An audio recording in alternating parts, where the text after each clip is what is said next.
नमस्कार जी, मैं हूं धर्म सोनीपत। लोक शक्ति मीडिया देखने वाले सभी दर्शकों को हमारा हाथ जोड़कर राम राम। जी हाँ दोस्तों, अभी अभी बहुत बड़ी खबर निकल के आई है और खबर को सुनेंगे आप भी तो आपकी भी रूह कांप जाएगी। एक बेटी की शादी में और पिताजी की मौके पे मौत हो जाना बहुत बड़ी बात होती है। तो पूरी वीडियो ध्यान से सुनना।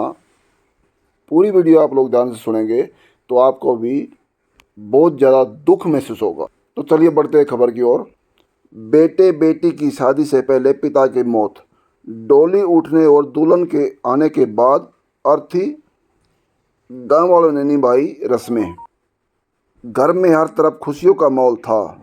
महिलाएं मंगल गीत गा रही थी, मेहमान आ चुके थे, भाई बहन की शादी तैयारियां पूरी हो चुकी थी। घर से डोली उठने और नई दुल्हन के स्वागत की तैयारियां हो रही थी। इस बीच एक हादसे की पूरी खुशियां मातम में बदल गई। हादसा नागौर के तेलंगाना में हुआ। यहाँ बेटे बेटी की शादी के एक दिन पहले पिता की मौत हो गई। दिल को झकझोर कर देने वाली घटना चांदारुण गांव में हुई।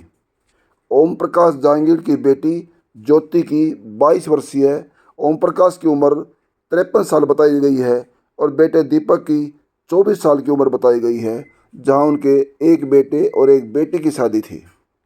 मंगलवार शाम ओम प्रकाश शादी का सामान लेने स्कूटी से चांदारुण से और डेगाना शहर गया था।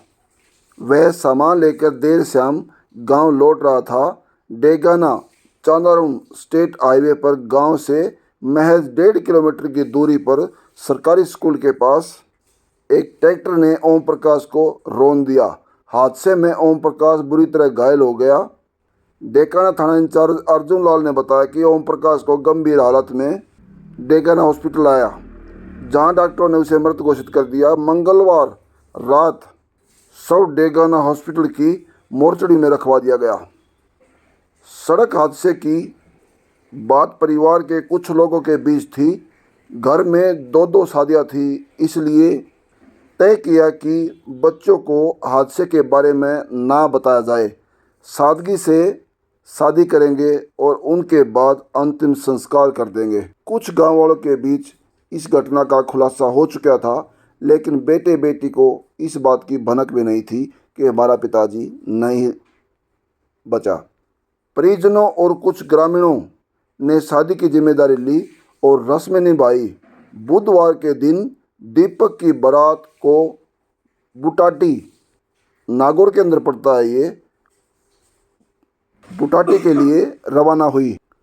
वहीं दोपहर में ज्योति की बारात बिखरनिया से आई। बारात का स्वागत किया गया, मंगल गीत गाए गए। बेटी ज्योति के फेरे दूल्हे रामावतार से घर में न करवाकर तेलंगाना के विश्वकर्मा मंदिर में करवाए गए। शादी की नाम मात्र रस्में कर ज्योति को विदा कर दिया गया। दीपक भी दुल्हन भारती को लेकर घर पहुंचा। बहू का गृह प्रवेश होने के बाद शाम 4 बजे के करीब ओम प्रकाश का शव घर में लाया गया। बॉडी ओम प्रकाश के शव घर पहुंचे तो कोहराम मच गया। पूरे गांव में मातम छा गया, जिसके दो बच्चों की शादी, एक बेटा और एक बेटी, और दोनों बेटी की डोली चली गई। घर में नई दुल्हन आ गई और इधर से मोर्चरी हाउस से पिताजी का शव पहुंचा और हुई दाह संस्कार की तैयारी। कुछ देर पहले नई बहू का स्वागत होया। कुछ क्षण पहले बेटी की डोली गई और उनके तत्काल कुछ ही क्षण बाद में हॉस्पिटल से पिताजी की बॉडी आई। उसके बाद दाह संस्कार की रस्में की गई। 2 साल पहले दीपक और ज्योति की मां का भी निधन हो गया। ऐसे में शादी से पहले ही दोनों के सिर के माँ बाप का साया उठ गया।